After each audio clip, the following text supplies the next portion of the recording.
안녕하십니까, 부엌신이입니다. 자, 오늘부터 영상 3개로 볶음밥을 만들어 볼 겁니다. 볶음밥이 뭐 대단한 요리냐 하실 수 있지만 못하시는 분들도 많습니다.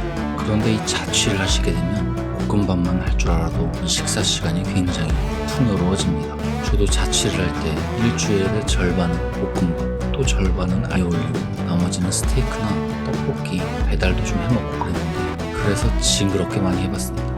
그 나름의 노하우를 영상으로 만들어 봤어요. 한국, 중국, 일본의 볶음밥을 만들어 볼 건데, 그런데 문제가 제가 중국을 안 가봤습니다.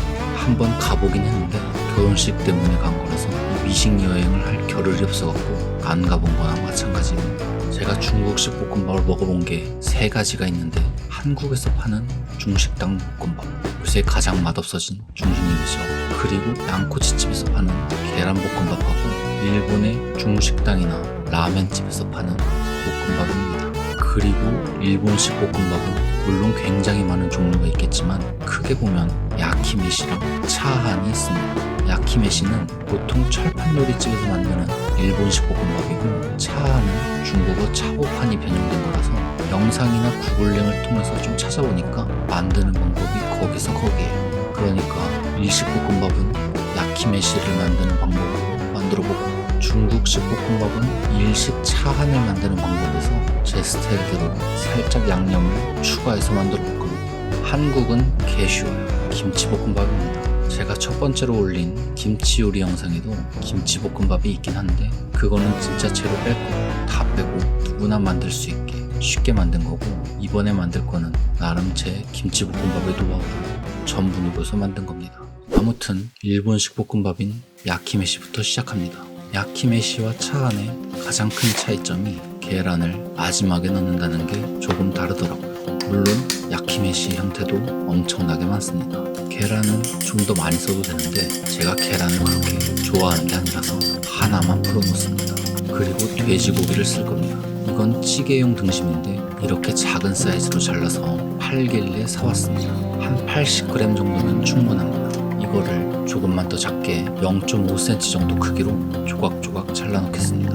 그리고 소금과 후추로 밑간을 살짝만 해놓습니다. 야채는 대파를 쓸 건데 이렇게 반대 정도를 얇게 썰어 놓으면 됩니다. 파란 부분을 나중에 밥 위에 얹어줄 거라서 조금만 따로 빼놓고 한 군데 모아놓고요. 마늘은 대여섯 개 꼭지를 좀 떼놓고 잘게 다져놓은 다음 파랑 합쳐 놓겠습니다. 밥은 잡곡밥인데 미리 냉장고에 넣어둔 겁니다. 이런 찬밥을 볶음밥에 쓰면 만들기가 굉장히 좋습니다. 이제 불을 켜고 레어를 정하려고. 야키메시는 철판에서 보통 한다고 했는데 집에 그런 게 있을 리 없죠. 그냥 웍으로 할 겁니다. 기름을 2-3스푼 정도 예열을 해주고, 약불로 파랑 마늘을 천천히 익혀줍니다.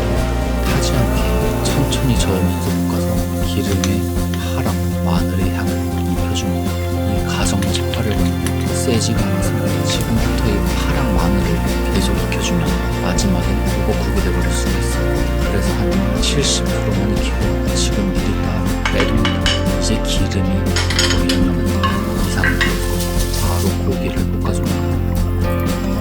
고기는 조금만 없어지도록 볶다가 밥을 넣고 밥알을 잘게 쪼개듯이 계속 볶아줍니다. 이 상태로 계속 볶기만 하면 밥알을 흩어줄 만한 재료가 부족해서 잘 안 흩어질 수가 있습니다. 어느 정도만 흩어지도록 볶다가 아까 꺼내둔 파와 마늘을 집어넣고 다진 생강을 반 스푼만 넣어줍니다. 그리고 계란물을 이 위에 그냥 뿌려주고 센 불에서 팬을 흔들어주면서 볶아줍니다.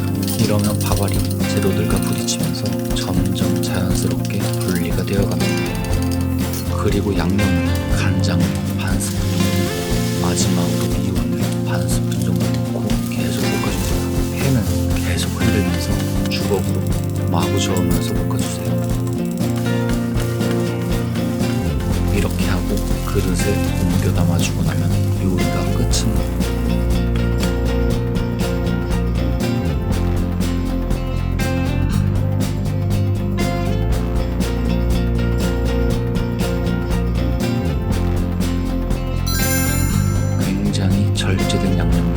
심플해 보이는데 필요한 건 다 들어갔습니다. 간도 이 정도면 딱 적당해서 맛은 말할 필요도 없습니다. 고기 말고 햄이나 소세지, 베이컨 같은 걸 써줘도 좋고 새우나 오징어 같은 걸 써도 됩니다. 볶음밥 영상은 여기까지. 다음 중식 볶음밥 영상으로 곧 돌아오겠습니다.